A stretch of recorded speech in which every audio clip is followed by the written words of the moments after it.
আল্লাহ তাআলা রহম হলে ওই বান্দার জীবনের সব গুনাহ খাতা মাফ করে দেন। জোরে জোরে বলেন সুবহানাল্লাহ।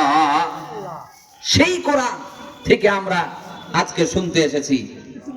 ভাইরা আমার, আজকে আমরা ওই কোরআন একটু শুনি। কোরআন কারিমের মধ্যে কেমনে আল্লাহ তাআলা আমাদেরকে সতর্ক করতেছে। আল্লাহ রাব্বুল আলামিন বলেন, কুল ইন্নাল মাউতাল্লাযী তাফিরুনা মিনহু ফাইন্নাহু মুলাকীকুম।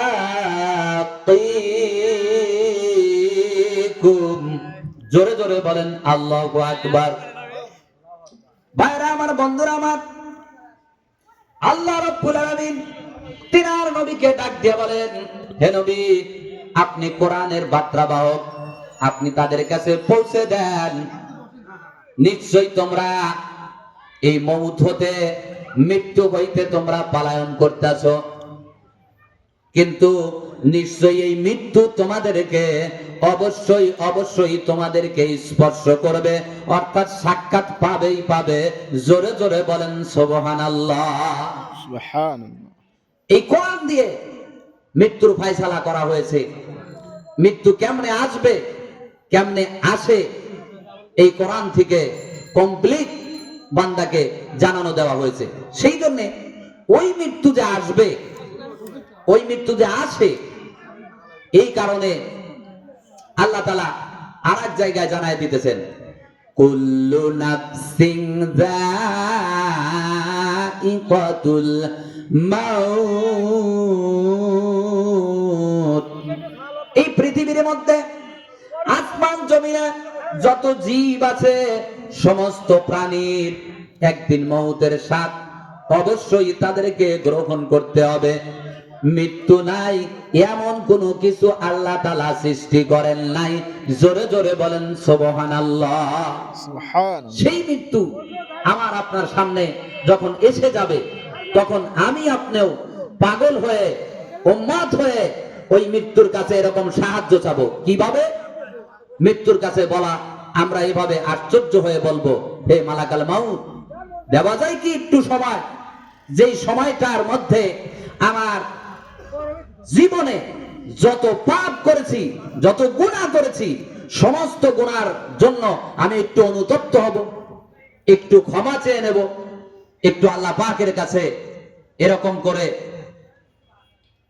আল্লাহ পাকের কাছে হাত তুলে আল্লাহ পাকের কুদরতি দুটি পায়ে ধরে একটু ক্ষমা নিয়ে আসবো। আমাকে একটু সময় দেওয়া যাবে? আল্লাহ রাব্বুল আলামিন বলেন,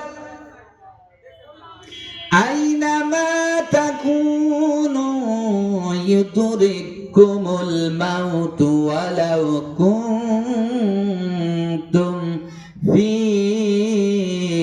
বুরুজিম মুশাইয়াদা। জোরে জোরে বলেন আল্লাহু আকবার। যদি তোমরা সুকঠিন কেল্লার মধ্যেও অবস্থান করো, মৃত্যুর হাত থেকে বাঁচার জন্য, পলায়ন করার জন্য, যদি কোনো সুকঠিন, এটাকে বলা হয়েছে লোহার ঘর, যেই লোহার ঘর সাধারণ কোনো কিছু দিয়ে ভাঙা যায় না, কোনো কিছু দিয়েই ভাঙা যাবে না ওটা না কাটা পর্যন্ত। কারণ এমন মোটা লোহার শীট দিয়ে তোমরা যদি একটা বাক্সতে পরিণত করে, ওহার মধ্যে কোন প্রকার কিছুই ঢুকতে পারবে না। সমস্ত কিছু যা জ্বালাই করে চারপাশে একেবারে কমপ্লিট করে তুমি নিজেকে আত্মরক্ষা বাঁচার জন্য চেষ্টা করবে। আল্লাহ পাক বলেন, যত চেষ্টা করবা ওটা তত কঠিন থেকে কঠিন ভাবে তোমার সামনে যাইয়াই বলবে, আমি তোমার মালাকাল মউত তোমার সামনে পৌঁছে গেছি। অর্থাৎ কোন সুকঠিন কেল্লা, কোন লোহার ঘর তোমাকে বাঁচাইতে পারবে না। একিন আনো আমার কোরআনের দিকে। আমার কোরআন যারা শুনবে, আমার কোরআন যারা মানবে, তাদেরকে এই মৃত্যু একেবারে মাসুম বাচ্চার মতো, মায়ের কোলে যেরকম বাচ্চা দুধ খাইতে খাইতে ঘুম এসে যায়, ওইভাবে আমার বান্দাকেও আমি সম্মান জানাবো। জোরে জোরে বলেন সুবহানাল্লাহ।